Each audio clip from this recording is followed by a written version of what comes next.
Hey, hey, hey, welcome to the Live Your Focused Life podcast. Today I have such a special guest because not only have we never talked about this topic on the podcast ever before, but this is also happens to be one of my oldest friends, which I think is, how long have we known each other now? I've been trying to, my brain, as we were getting ready to record this, I was like, how long has it actually been? Because we met in 2007, 14 years? Yeah, too long time. Makes me feel so old. We're officially old. And I've witnessed this human grow up, and I remember when you first publicly started talking about what we're going to be talking about today. Mm-hmm. I was so proud of you. I'm going to cry so much today. But I remember I was just so proud of you because this part of your story has been something that I know up until recently was kept very private and held very close to your chest. And, we can talk about my interaction with you in this space, when I first found out, but, I'm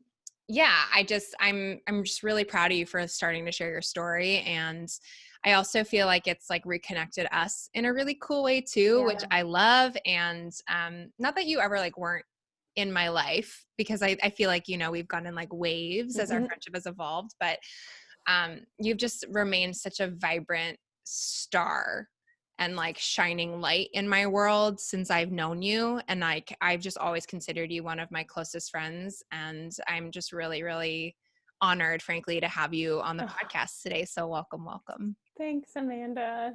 The sentiment honestly is reciprocated 100%. That's always how I felt about it, even if distance or time goes for any length. That's, I think, a gift of social media, as much as some of it sometimes is such a pain point for people. I think it's also a gift that's given me the ability to see into your life and be proud of you as it's gone along. So I've never felt disconnected, Totally. And I also feel there's those few people in your life who, time can go by, but when you get together or talk, it feels like no time has passed, that's how I've always felt with you. And so it's been really cool to, have those reconnect moments and be I feel like it's just yesterday we were singing at the top of my lungs in my car, to show tunes, being big weirdos in high school. Yeah. Oh my gosh. Okay. Well, let's get into it. So you're here to talk about, and I don't even know, I know it's short form is MRKH. Is that, cause BRCA is similar, but I call it BRCA. Do you call it Mrkh, or is it just? No, honestly, I never have. Okay. I am just adjusting my microphone. Give me 1 second. There we go. Can you hear me okay? Yeah, you're good. Okay, perfect. I've only ever called it MRKH, but I kind of love Mrkh. I know. I was like, I wonder if it's a BRCA situation, I think it should be. Yeah. And it's short for, do you have the law? Yes. It's I looked it up and I was like, this is very intense. It is. Honestly, I write it down every single time I need to say it properly. So I have it written down in front of me. It's the 4 doctors who discovered it originally. Okay. So it's Meyer, Rokintansky, Kuster, Hauser syndrome. Wow. It's a mouthful. Right? No wonder you can't say that at the top of your tongue, all the time. Yeah. And you discovered that this was something you were navigating when you were 20? Was it? When I was 20. Yeah. So 11 years ago. So walk me through what led up to, because I was very intensely in your life, at that time, walk me through what led up to you even going to your gynecologist and getting the diagnosis. And then we can talk about what it is afterwards. Yeah, for sure. No, for sure. So leading up to it, where a lot of women discover that they have this syndrome is usually at the lack of a period. Yeah. When you don't get a period. And so for me, because my doctor was not super present, she wasn't honestly very on top of it, which is why it took so long for me to really investigate it further. But when I first was noticing like 15, 16, don't have a period, we would go to the doctor, and my doctor's answer always was just, which rightfully so, my mom didn't get her period until she was 19. So my doctor just kept saying, oh, we'll wait. Like some people get it later. Yeah, genetically let's just or see. whatever. Exactly. Like, let's see what happens. And then I got to 20 and finally my doctor was like, okay, like this is a lot later. Like we should probably be figuring out what's going on. So first it was 2 different ultrasounds to see if there was anything that they could see down there. And then an MRI, 2 different specialists, and still at this point, nobody had an answer. And then finally I saw the gynecologist who diagnosed me with Mrkh syndrome, but I would say that process took months. Yeah. Yeah. It sounds really frustrating. It was exceptionally frustrating and super isolating too, because you know the entire time that there's something off. Yeah. And it's just like waiting for this impending doom. Yeah. Well, it's like, why are these people who are supposed to know about this, like, why are they coming up with no answers? That must have been really frustrating. Totally. And something that will give a little clue into what Mrkh is, but I knew for sure at that point that there was something physically a giant sign for me, so I didn't have a normal vagina opening like anybody else. My vagina was only like 2 to 3 centimeters deep. When did you first realize that? Honestly, not until probably I was like 17-ish. Actually, you know what it was? So my mom would buy like pads and tampons just to have in case I got my period. And I remember one time I was like so confused, didn't know what was happening. So I like went into my bathroom and took a tampon and like just I'm gonna figure this out. Yeah, I was like, I'm just gonna like put it up there and see what happens. Yeah. And I couldn't, it hurt and it wouldn't go in, but I was so embarrassed about that. I was like, we're just not gonna touch it. Like I'm gonna leave that alone. Don't say anything to anybody. And so I knew at that point that there was something up. Yeah. But I didn't ever think that it would be a life-changing diagnosis. Totally. You know, it's interesting because as you're talking, I remember, and we'll get to what it is in a second, but I remember you telling me that something was off, like, and you weren't really sure what, but I remember you being like, yeah, I don't get a period. And you know, I think it's just because I was so active so long. And sometimes like, you know, when you're like super active and like a, you know, because you did figure skating for a long time. Yeah. And you were like, I just think that's part of it. You know, like sometimes athletes don't get, you know, and then you danced and did theater and like all these things. So you were like, and then I remember you being like, sex is weird. Yeah. I remember you said that to me and I was like, well, yeah, it's weird. And you're like, no, like it's weird for me. Like it's not really a thing. And I didn't understand it because I think you didn't understand it and didn't have the like language around it, which, you know, at the end of the day, if we don't have the language around something, like, I think that, you know, I imagine that not only knowing what was going on, but not being able to even be told what was going on by somebody and have the language around it. Like you say isolating, like I imagine that was debilitating. 100%. Yeah, 100%. I like since have thought so much about what my reality was back then, having more knowing now. And it honestly feels like the essence of like who I was, like who I am as a person and how I show up now again, I think was trapped in a cage inside of this shell of a person that I created to not have to let people in. Yeah, for sure. Okay, so let's talk about what Mrkh syndrome is. Perfect. So Mrkh is a rare congenital disorder. And so essentially what that means is it's acquired during development and present at birth.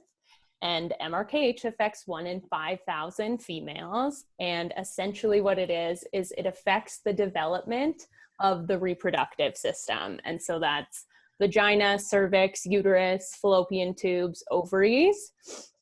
And it either only partially develops or it doesn't develop at all. So that's the other thing that's so interesting about MRKH is every single person who is diagnosed with it has a unique experience. Exactly.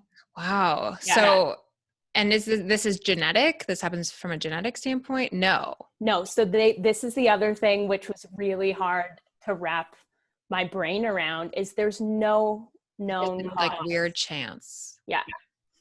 Interesting. Mm-hmm. And the other reason why it makes it so difficult to diagnose is because you still have the female chromosomes.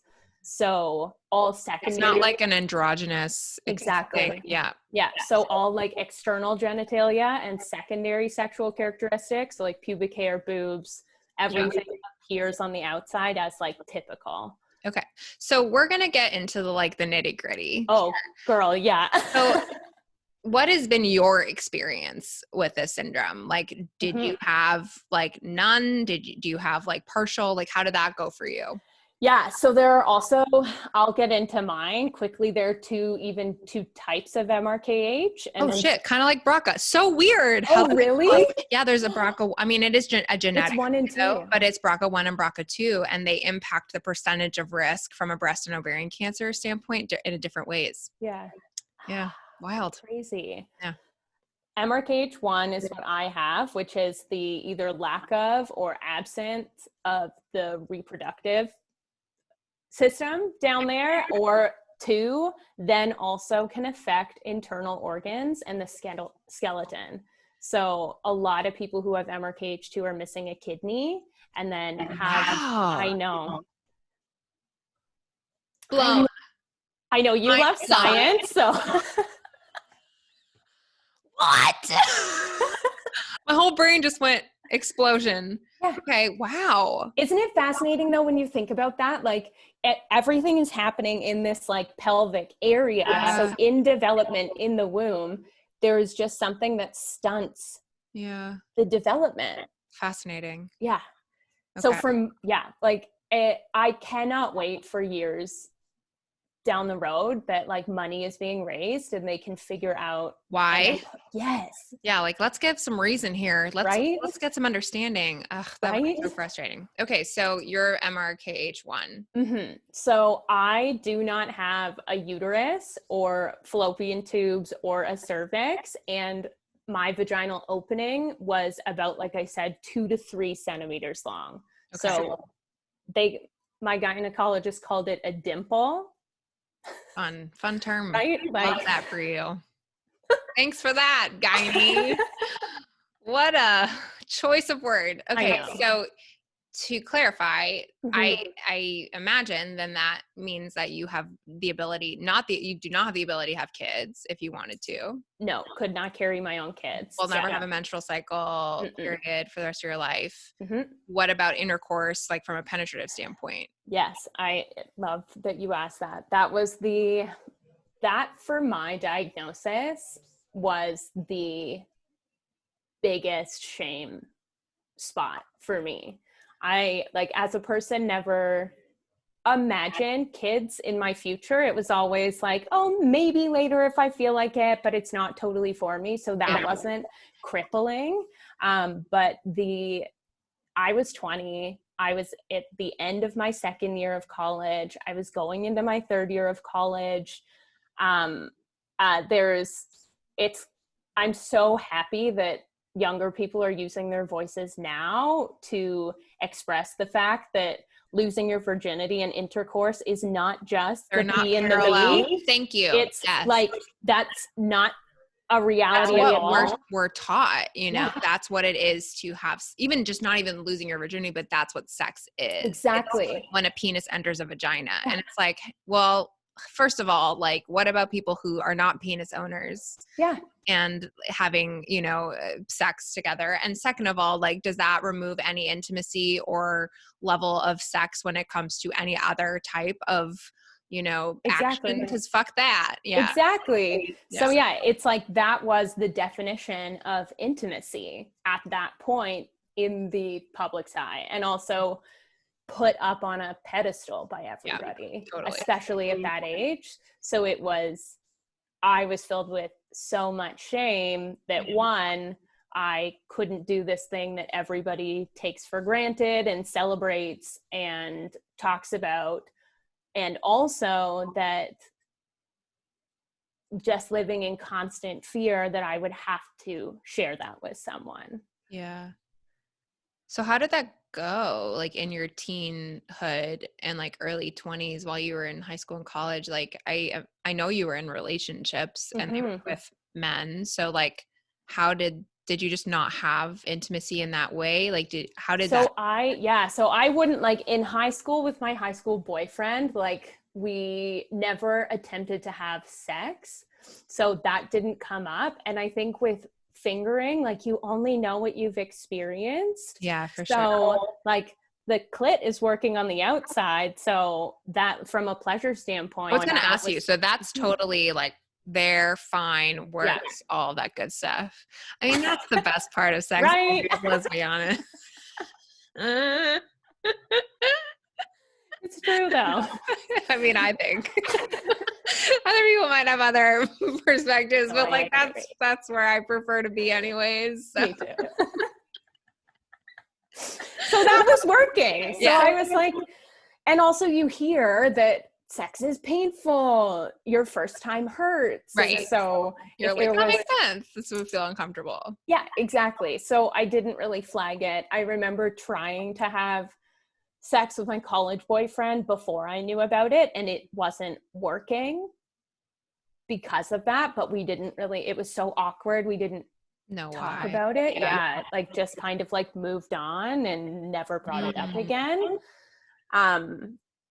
So yeah, for before, and then afterward, after diagnosis, it was honestly more complicated because I knew, and because it was this secret that I was like keeping locked inside away from the world. Yeah.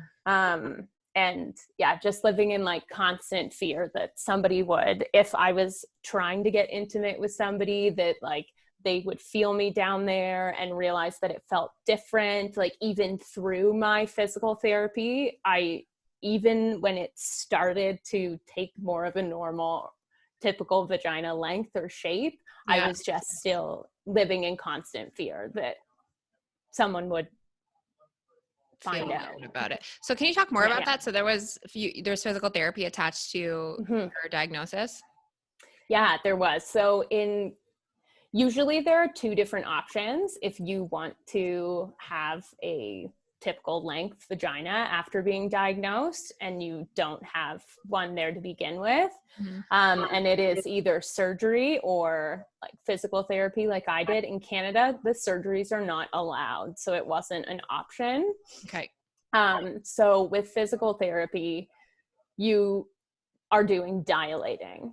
And so for anybody who doesn't know what dilating is, my dilation kit, also now I think back and I'm like, I could have been dilating with a dildo, but instead I was dilating with like a cold clinical kit. And honestly, they looked like candlesticks, like rounded end candlesticks. And they were like this like off-white color. It was just like so cold. Oh, not sexy. Yeah. No. Yeah. And like they start small. At least bedazzle it. Like, right? Let's make it cute. Yeah. Put a little smiley face on there or something. Oh my gosh. So how long did it take you from a like physical therapy standpoint to get to like where you were wanting to be? That's a great question because it was super complicated mentally on my mental health. So with the dilating, you start small and as any able vagina or typical length vagina, like that space stretches and is quite malleable. And so that's what the tissue consistency was down there still. So you would push with this blunted candlestick thing into the dimple and just push as hard as you can and just hold it there. And you're supposed to hold it there for half an hour so that it will like, it hurts so much. And that was the thing, is I was in this by myself, this like shame spiral constantly. Like that sounds awful. It was terrible because every time I would do it, I would be thinking how much it hurts, and the pain would remind me like I wasn't like anybody else. And then I would shame myself in this shame spiral and say, if you started your physical therapy 3 months ago, you would be done by now. But I didn't like doing it because of all of the feelings it brought up. So it was just this like perpetuated situation. Like a cycle of pain, really. It was awful. So it took, honestly, I don't even know. I think probably like it was mixed in with like some doing the dilating work, some attempting to have sex, which is its own form of dilating, like 8 months maybe. And this was attempting to have sex with another partner? Mm-hmm. How was that experience? Terrible. Yeah. Mm-hmm. I, again, look back on it and I realize how disconnected I was from that relationship. Like I just had built this huge wall of not letting the other person in. And honestly, in this particular relationship, I never told them about it. Yeah. And you knew at this point. Yeah. Wow. Mm-hmm. Yeah. That's it's crazy when you look back and some of the things that you do to protect yourself, or what you think you need to be doing to protect yourself. Mm-hmm. Well, I mean, it makes complete sense. Our brains are wired to want to protect ourselves, to keep ourselves comfortable. And when you hold shame, especially shame, I mean, shame is one of the hardest emotions to navigate, you know, and it sits in your body in such massive ways that like for years, I mean, it can take so much work to unpack that and to like move through it. So all of that combined, especially when it has to do with like what we are taught as women is like where we hold power and where we hold worth. And I mean, it's such a pleasure. I mean, there's so much there. Yeah. Like I understand the desire to hold that close to your chest. Mm-hmm. Yeah. Damn, that sounds really hard. Yeah, it was really hard. So, because you're in a very healthy and long-term relationship now, how was the process of sharing, you know, this part of your life with him? And like, were you by that point, were you in a place where you could have penetrative sex, like relatively simply? Okay. Yes. Actually, I have a funny story. This came up literally this week. I remember because I was saying to Dylan, who my partner, that talking about those first relationships, because we were talking about Mrkh, and I was like, oh, I never, like there are people who I've never told who I was with. And he did comment on the fact that the first, oh, sorry, family, if you're listening to this one. This time that he fingered the next 5 minutes. Yeah, right. Dylan's mom, if you're listening, turn it off. Every time I do podcasts, I'm like, Mom, just don't listen, or just know that you're not going to be happy with what you hear. Yeah. I don't know what to say. You know that I'm always TMI. Like, it's just what happens on the podcast. It's true, though. I know.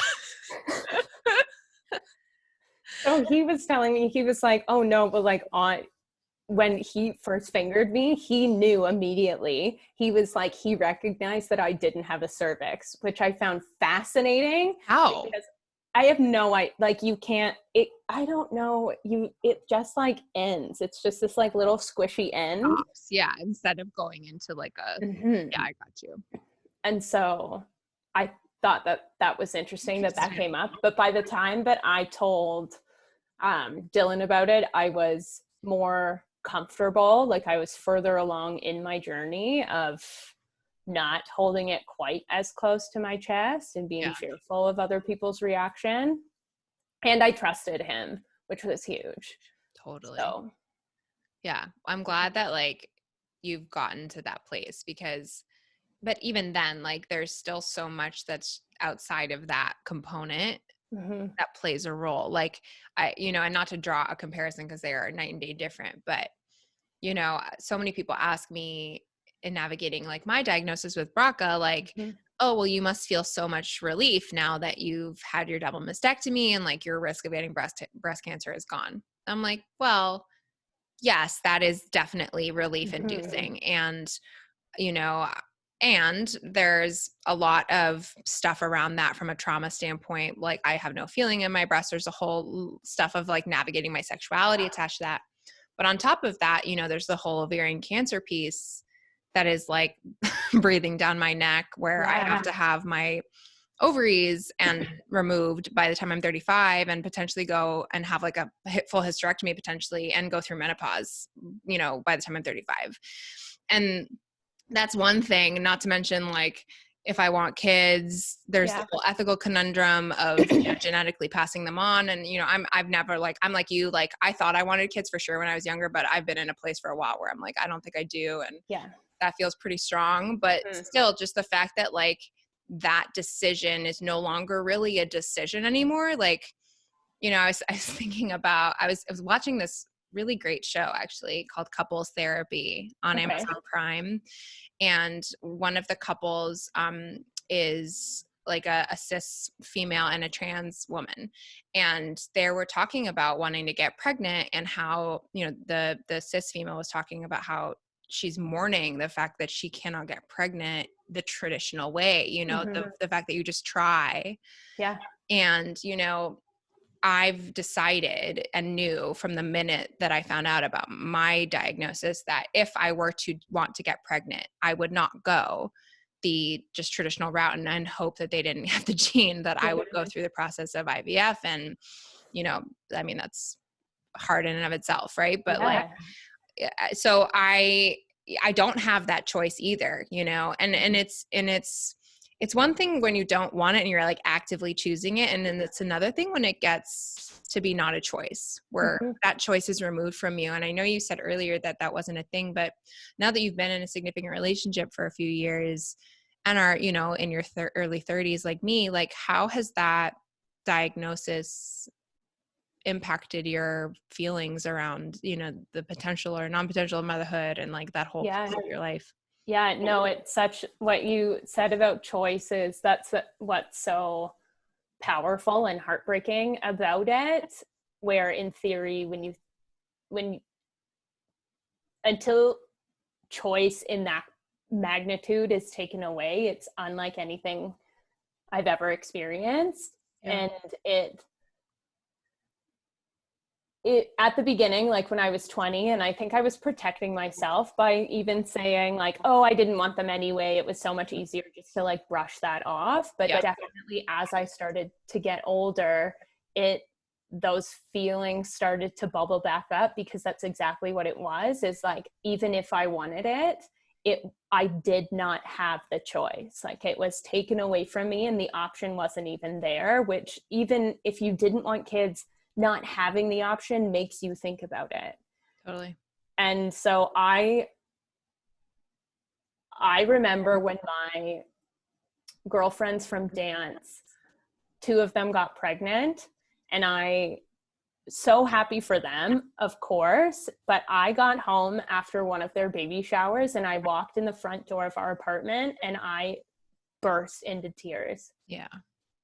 Because it was the first time really seeing it and being not 20 and being a little bit older and just thinking about this process and gift as so many people view it, and this like really special human connection that I would never have the opportunity of. And it's since, especially in like my relationship now, as it's my current one, has been something that we have talked about. Absolutely. And it's actually brought up a lot of really empowering and interesting conversations around nature versus nurture, because there are so like I look like my mom and I have the same quirks as my mom does and how my mannerisms are. And I love that relationship between parents and children, but I think so much of that is nurture, Mm-hmm. you know, like Dylan and I could give, if we chose in 10 years, a child who otherwise wouldn't have a home, a loving home. And it's not in our genes that that child would be awesome, or maybe it is. Yeah. But it's like, would be in the way that they were raised and the love that they were given. And so that has been a really like interesting and inspiring.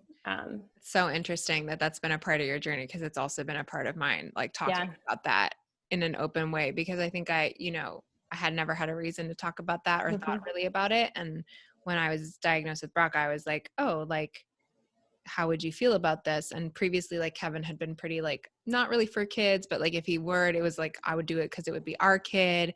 And then when that was off the table, I was like, oh, you'd be out, and he was like, actually, like, I might be really in, and we had like a really open discussion and open doors to conversations that, like you said, like I had no concept that we would ever talk about. And it was really amazing. So that's beautiful. I love hearing that.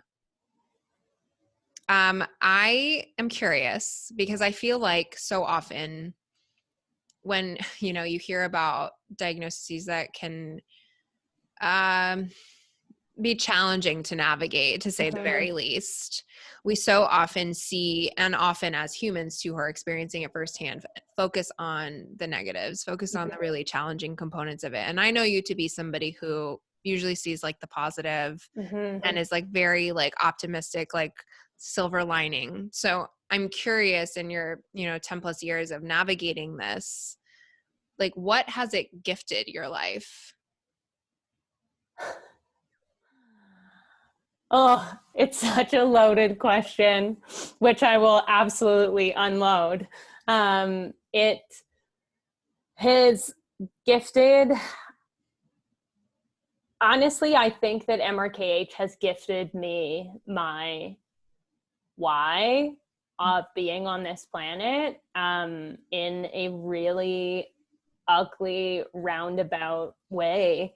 So when I was diagnosed, I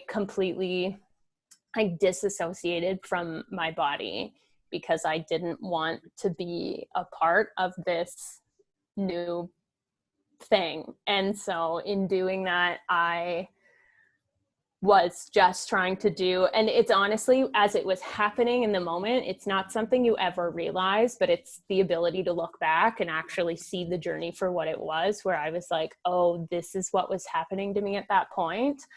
So I just like completely ran away from my body, which disconnected my mind and my soul and that whole trifecta connection. And I ran straight into heavily drinking and partying and really bad substance abuse. And so with Mrkh, it has gifted me a life, honestly, of addiction that I'm clean now, but I really struggled with in my earlier 20s.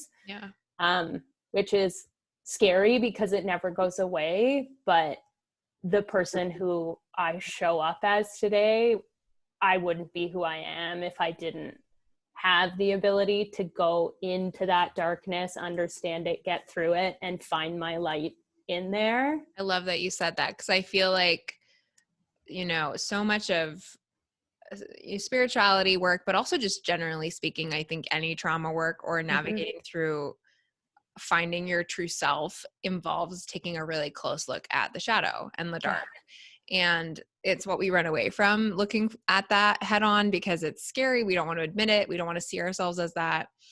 But I think why so many people don't really excel and take stock of themselves and build a big muscle of self-awareness until they hit rock bottom is because of that very thing. And that has been my own personal experience too, is like a whole slew of addictions in my early 20s until I hit rock bottom and I was like, I can't fucking do this anymore. And I'm like sobbing on my bathroom floor, like most days, like I can't do this anymore. Like something has to change. And like flipping that switch, and I don't think we have to get to rock bottom, but I love what you said about like moving through the darkness so you can find your light. And I hope that anyone who's listening who is in a dark period, which I think a lot of us are right now, given the state of the world, like that you can find some solace and peace in the fact that like actually sitting in that and coming face to face with your demons and your darkness and the things that you feel shame around and guilt about and that you may not like about yourself, like that is actually what's going to lead you to this path of joy and freedom and liberation, which is so amazing to witness and exist in. And like, as someone who's been on the darkness, like, let me tell you, the other side is amazing. And like, I hope you all manage to like wade through the muck to get there, you know? Yeah, 100%. I love what you said about self-awareness too, because I think in being in that really dark, and from my experience, I internalized everything. Like as a person, that is my crutch, is I prefer to deal with everything on my own and not let other people in. And so having to come face to face with it started that self-awareness development. And like, even if, like you said, well, so even just dealing with a pandemic, we're all in a shade of darkness right now, you know, that's unlike anything a lot of us have experienced in this capacity. Yeah. But it, for me, because I didn't want to let anybody in, even just starting to have those conversations with myself helped.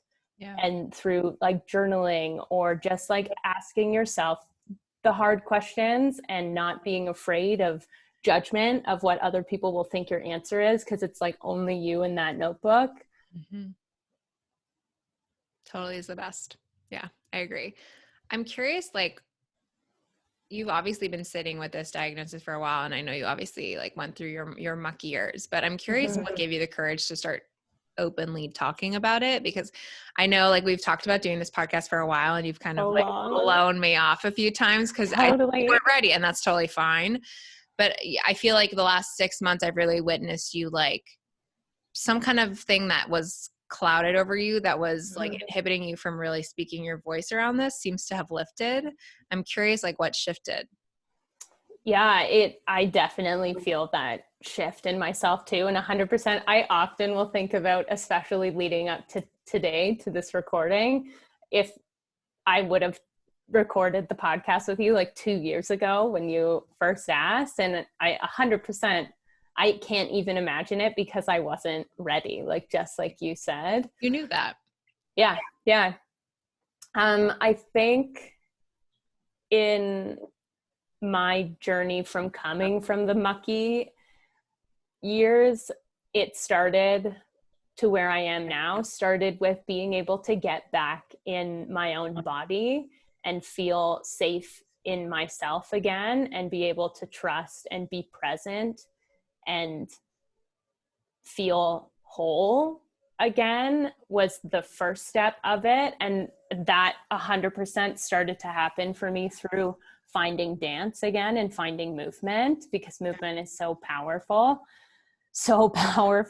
And then from being back in my body, that's when I could feel like mental resilience and grit and perseverance come back in a way that was really quiet and internalized at first, where I felt called to share and I knew I wanted to, but I didn't have the courage to speak up yet. So I think that was the like gathering the strength until like the last 6 months-ish. Yeah, I think it's amazing. And I'm excited to see where that continues and how you continue to share your story, both in this way and in all the ways I know you will, because your voice matters. So thank you. I'm really excited. It's exciting. It's exciting. Okay, we always do this with new peeps that come on the pod, and we do like fast, fun questions at the end. Are you ready? Oh, I'm so ready. It's gonna get lit. Okay. Okay. Okay. Biggest lesson this pandemic has taught you? You are not your job.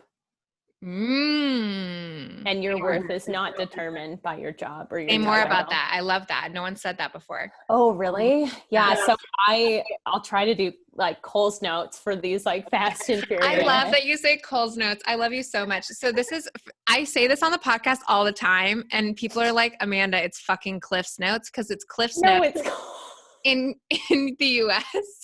And I'm like, it's Cole's notes, and it started in Canada. And I had this fight with Kevin because he was like, no, it did not start in Canada. I was like, fucking, we're going to look it up. And we did. And guess what? It started in Canada as Cole's notes, and then Mrkh appropriated Cliff's notes and changed the thing. Anyways, it's Cole. You put him on the phone. Put those Cole's notes out there. Oh my God. Put him on the phone. It's Cole's notes.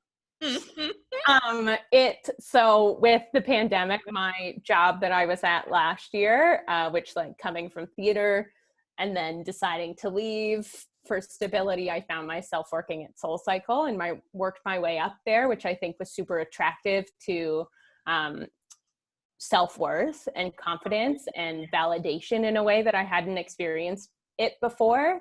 And it was all external, coming inward, not like intrinsic. And so I held on to that, and I held on to that, and it just became my life, which I gained so much from that time. But it was when that job just like fell out from under me last year.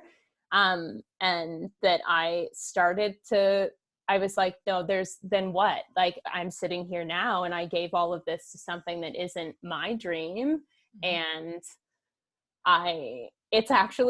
it's been in writing bios lately that it's been a really big thing for me, because I always remember, and I read so many bios where people will say, and like, if you have a career that lights you the fuck up and you are proud of and you feel like it's a part of you, like fucking shout that from the mountaintops. Yeah. But if it's not serving that right feeling purpose, like I would always write a bio and it would be like, oh, Kylie, studio manager in Toronto. And recently I was like, no, like if everything collapsed around me today, like who am I? Like, what do I like? Who am I? I think that's such a huge thing. I've talked about this for so long too, where I hate it when we meet people for the first time. It's like, hi, I'm blah, blah, blah. It's like, oh, what do you do? That's the first question we ask people, as if that embodies their identity. And I always ask, like, what do you like? Like, what lights you up? That's what I always ask now. And it always throws people off.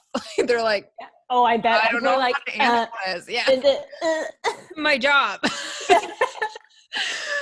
I'm a doctor. I love that. And I think we need to start separating our identity from our work selves. Even if sometimes our work selves can be us in a lot of ways, like what I do, but like, at the end of the day, I'm a storyteller. Like, I'm not a podcast host or an author or a coach. Like, I'm a storyteller and a facilitator, and like that's what feels aligned. So, okay, love that. Next one. Something you would tell your 20-something-year-old self. Get a therapist. Finger points. No, but if I stand by that. Get a therapist, but also like don't internalize and deal with everything on your own. Find people who feel safe and that you can trust, and know that however bad you ever think it's going to be when you're imagining how the conversation is going to go, that is your fear keeping it so that you are stunting your own progression in life. And if you speak it, you take away its power.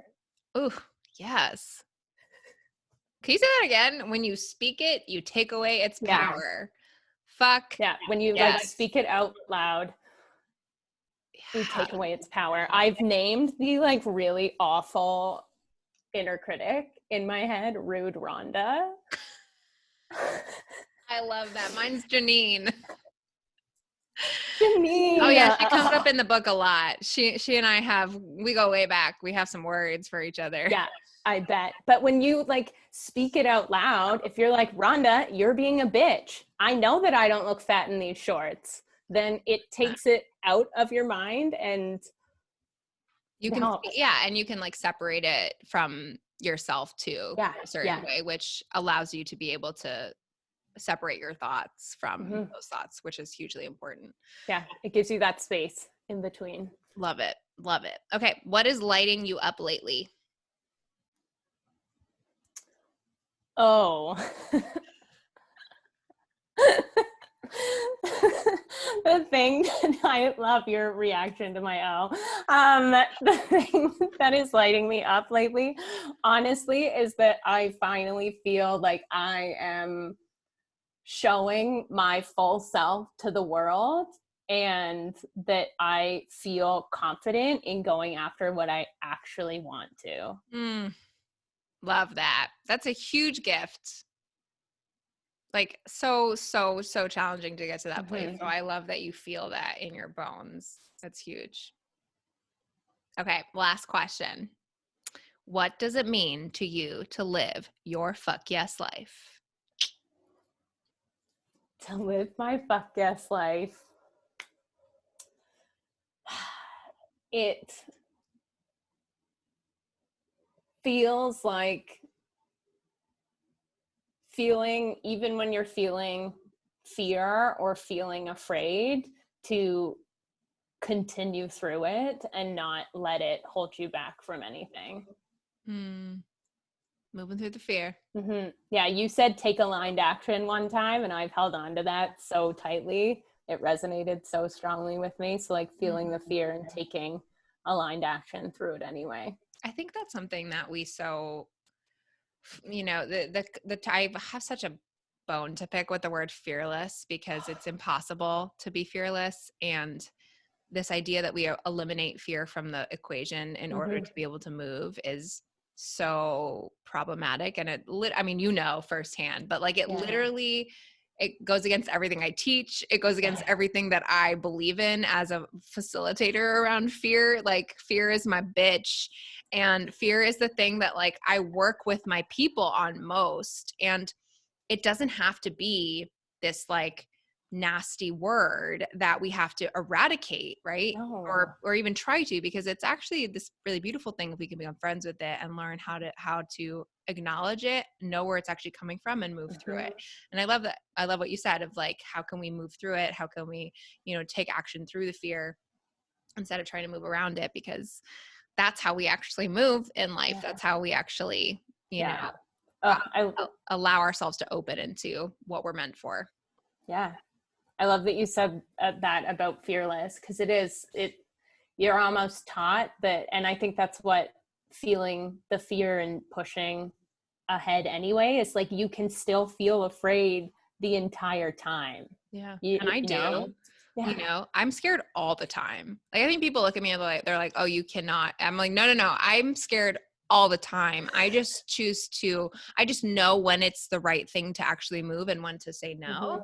And I choose to move with the fear. It's become my little sidecar where it's always chilling there, like I'm driving. Yep. It's always chilling there though.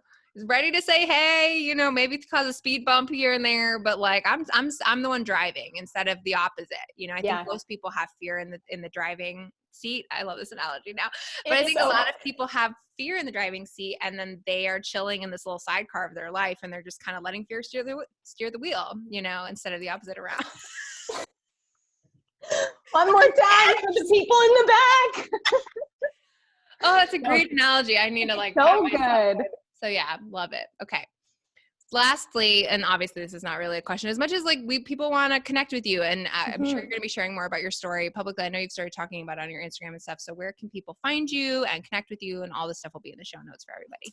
Yes, on my Instagram, which is Kylie Mrkh. So KYLIEMC on Instagram. And then I will have a website coming in a few months too. Woo!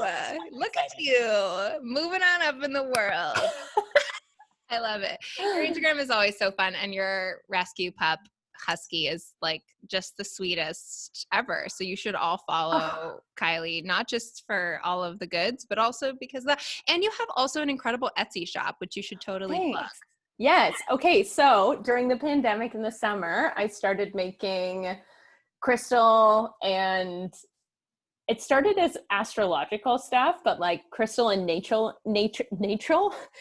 inspired home decor. So it's called Astral Muse. Yeah. And I also am making a custom macrame creation for 2 friends of mine who are getting married this year. Oh, cool. Oh.